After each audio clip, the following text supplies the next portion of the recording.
Anandpur शालपड़ा Baitarani division पक्षरु पानी पंचायत पक्ष पालित।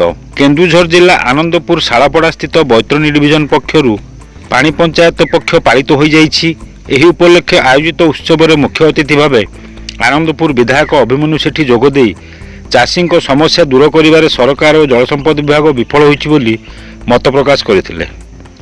Baitarani division superintendent engineer Laxman Marandi कहिथिले जे वर्तमान विभाग रे थिबा सीमित कर्मचारी को नहीं एते अंचल जलसेचन समस्या बुझा कष्टसाध्य। आगामी 2 वर्ष मध्य खाली पदगुड़ी को पूरण नहेले आहुरी समस्या देखादेव।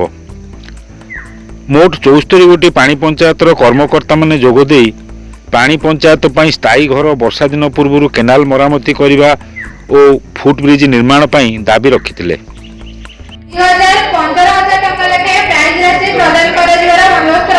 सभारे आमर प्रत्येक पानी पंचायत सभापति संपादक जल ही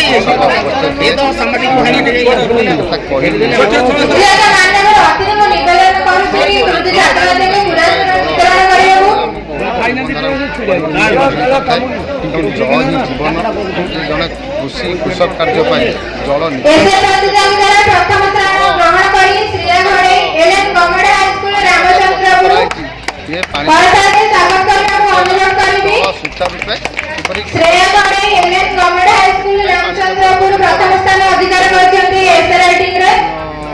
सर अनुरोध कली जे आमर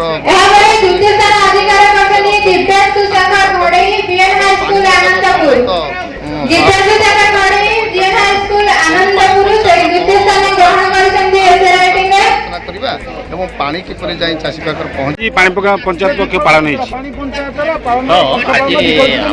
सरकार तरफ कोड़े भितर पालन बैतरणी डिविजन